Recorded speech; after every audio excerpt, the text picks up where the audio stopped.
안녕하세요. 어제는 영상을 안 올렸는데 그냥 잤습니다. 그냥 밤에 자버렸고 어제는 오랜만에 헬스를 갔는데 나는 이제부터 헬스 하루에 1시간이라는 그냥 계획이라기보단 기준이지 그 기준을 내 내면 세계에서 완전히 폐기해버렸습니다. 왜 그럴까? 내가 왜 이렇게 오랜 세월 지켜왔던 하루에 1시간 무산소 원칙을 폐기해버렸을까? 그거는 너무 계획에 집착한 나머지, 기준에 집착한 나머지, 타이머를 계속 보게 되기 때문이야. 아우, 1시간 언제 지나가, 이렇게 집착을 하다 보니까, 운동의 질이 떨어지기도 하고, 뭐 운동의 질 이런 건 신경 안 쓴다고 쳐도, 헬스장 가기가 싫어지는 겁니다. 아유, 오늘도 가서 60분을 버티고 와야 되네. 언제 이렇게 해서 살이 빠지나, 이런 생각을 자꾸 하게 된단 말이야. 그래서, 헬스 쉬고 싶은 날은 푹 쉬되 가고 싶은 날은 하고 싶은 만큼만 운동 처절하게 하면서 땀 흘리고 오기 이런 식으로 계획을 그러니까 기준을 다시 세웠습니다. 그러니까 핸드폰 타이머 안 맞춥니다. 핸드폰 심지어 그 락커 있지 사물함에 넣고 사물함에 넣어가지고 운동할 땐 꺼내보지도 않습니다. 운동에 온전히 집중하고 싶거든. 그래서 1시간 타이머 맞춰놓거나 아니면 타이머 안 맞추더라도 시계가 언제 시침이 한 바퀴를 도나, 언제 분침이 제자리로 돌아오나, 이런 집중을 하느라 정작 운동에 집중을 못해서 뇌가 피곤해지는 겁니다. 그래서 운동 자체에 몰입하기 위해서 하루에 1시간이라는 그런 무산소의 원칙은 폐기했습니다. 1시간이 뭐 별건가? 1시간 그냥 60분이야. 1분 뭐야? 60초야. 1초는 그냥 1초고. 1초가 60개 있는 게 1시간이잖아. 굉장히 인위적인 단위란 말이라. 아니, 뭐 어찌됐든. 굉장히 인위적인 단위이기 때문에 굳이 3600초에 집착할 필요가 없다는 걸 깨달았단 말이야. 이것도 또 하나의 해방이지. 프리덤이라기보다는 옛날이 프리덤이었다면 지금은 뭐라 하던데? 리버레이션인가? 아무튼 해방. 자유가 프리덤이라면 해방은 리버레이션이니까. 아니, 맞는지 모르겠네, 절자가. 어찌됐든. 어제는 피곤해서 그냥 영상 안 찍고 자버렸는데 난 잠이 굉장히 많습니다. 왜냐면은 그 4주에 한 번씩 정신과 가가지고 아빌리파이 주사 맞고 그리고 정신과 약, 우울증 약, 프리스틱 매일 아침 먹기 때문에 그게 원인인지는 확실하지가 않은데 어느 정도 영향을 미친다고 생각합니다. 그거 먹고 졸린다는 사람도 있으니까. 그래서 글쎄 내 인생에 대해서 회의감을 많이 느낀 적도 많았습니다. 아침에 일어나려 발버둥을 쳐도 너무 졸리고 피곤해서 일어날 수가 없는 거야. 그래가지고 어우 씨 자고 잠만 자네. 일어나서 어서 하루를 위해 노력을 해야 되는데 이런 생각이 자꾸 든단 말이야. 근데 따지고 보면은 일어날 일은 일어난다는 말도 있잖아. 물리학자들의 말인데 일어날 일은 일어납니다. 굳이 노력하지 마세요. 의식적으로 노력하지 마세요. 이런 말을 굉장히 많이 한단 말이야. 과학자들이. 그렇기 때문에 내가 지금 아빌리파이 주사를 끊어버리거나 프리스틱 아침에 먹는 우울증약을 끊어버린다거나 하면은 나는 또 뭐 그거를 끊은 만큼 내 몸속에 호르몬의 변화가 일어나게 돼서 또 다른 폐해가 일어날 수도 있겠지. 그러니까 이거를 시간이 아깝다, 돈이 아깝다, 약값이 아깝다 이렇게만 바라보진 않을 생각입니다.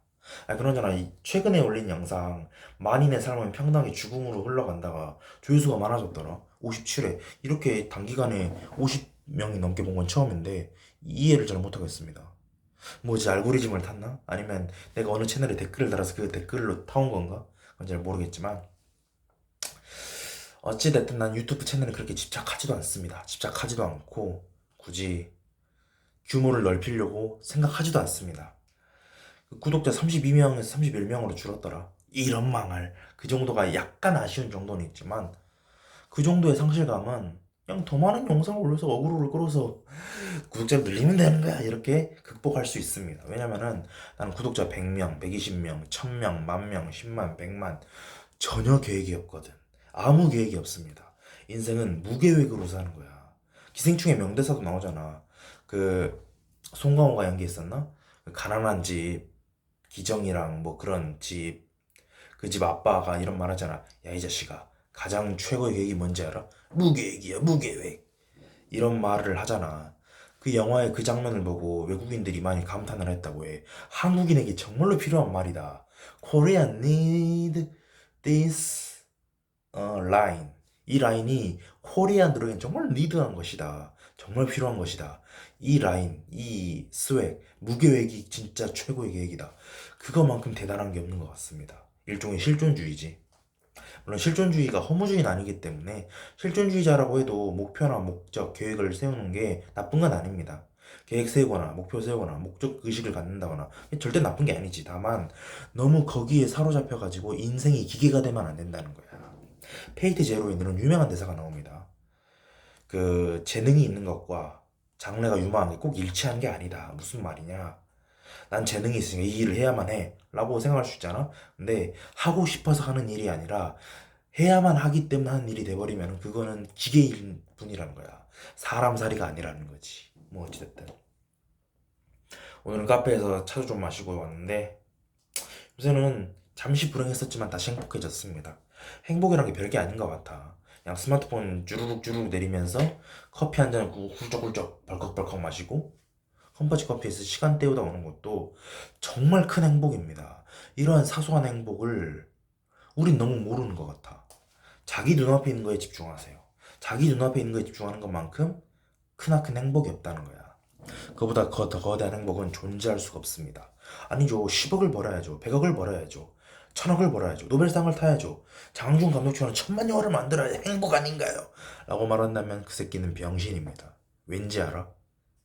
그게 쉽습니까, 씨발. 그걸 달성할 때까지 수많은 인구의 시간이 있었기 때문에 그 결과가 달성되었던 거지. 그 결과만 바라본다고 해서 뭔가가 저절로 이루어지지 않는다고. 그래서 나는 이 책을 좋아하지만 싫어하기도 합니다. 바로 시크릿이지.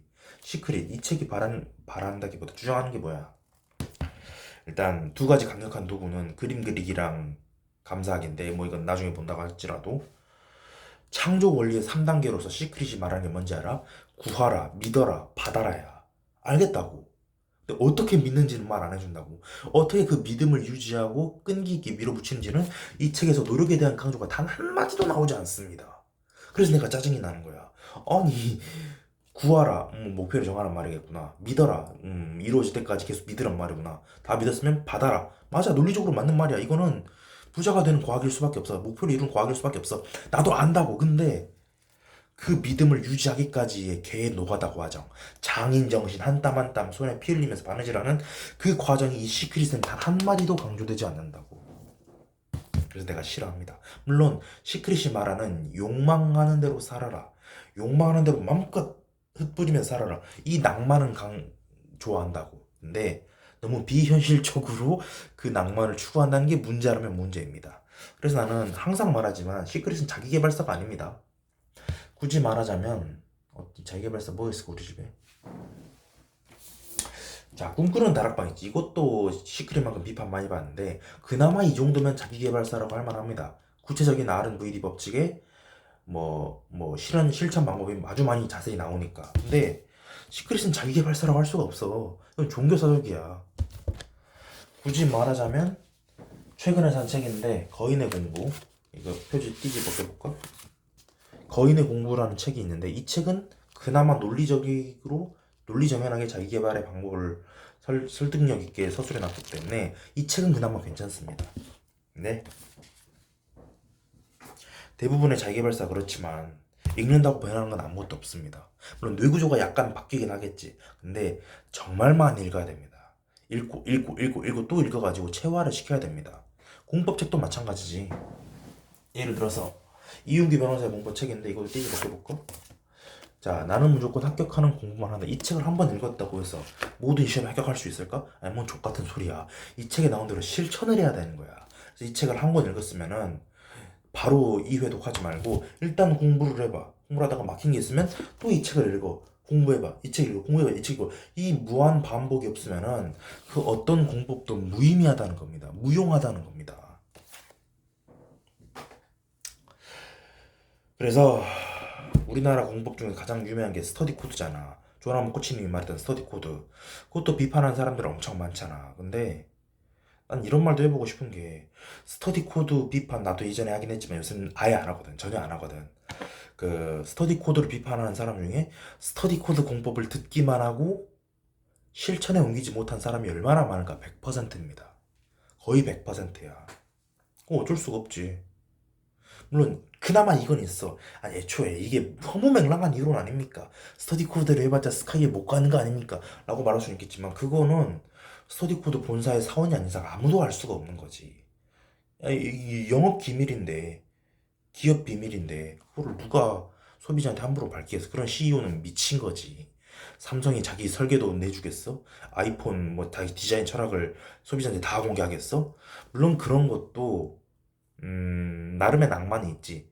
사람들이 인색하게 되는 게 점점 정말 싫다. 점점 사람들이 인색해지는 게 싫다. 그냥 비밀 다 공개하면 안 되냐? 맞아, 그것도 낭만이긴 한데 아직은 인류 사회가 그 정도로 의심을 거둘 정도는 아닌 것 같습니다. 뭐 어찌됐든 요새는 책을 읽으면서 띠지를 다 버리고 있습니다. 왜요? 라고 말한다면은 내 맘이야. 읽을 때 자꾸 거슬리거든. 시크릿 또 벗겨볼까? 벗긴다니 너무 야한데. 뭐 어찌됐든 잠깐만. 이렇게 좋네. 시크릿 딱 좋네. 꼭 쿠키 같다. 그리고 꿈꾸는 나락방도 한번 띠지를 벗겨보도록 하겠습니다. 이렇게 하니까 좀 더 좀 센스 있는데. 또 띠지는 다 버릴 겁니다. 내 맘이야. 오늘도 책 소개로 마무리를 했는데 난 책을 정말 좋아합니다. 책을 읽는 거야말로 진정한 공부이겠지만 시험 공부엔 도움이 안 되잖아. 따라서 요즘은 시험 공부에 스트레스를 좀 많이 받았었는데 굳이 스트레스 받을 필요가 없지. 왜냐면은 일어날 일은 일어나니까. 일어날 일은 일어난다가 무조건 잘 된다는 말이 절대로 아닙니다. 물론 초장기적으로 보면 모든 건 조화롭게 흘러갈 수밖에 없어. 사필귀정이라고 하지.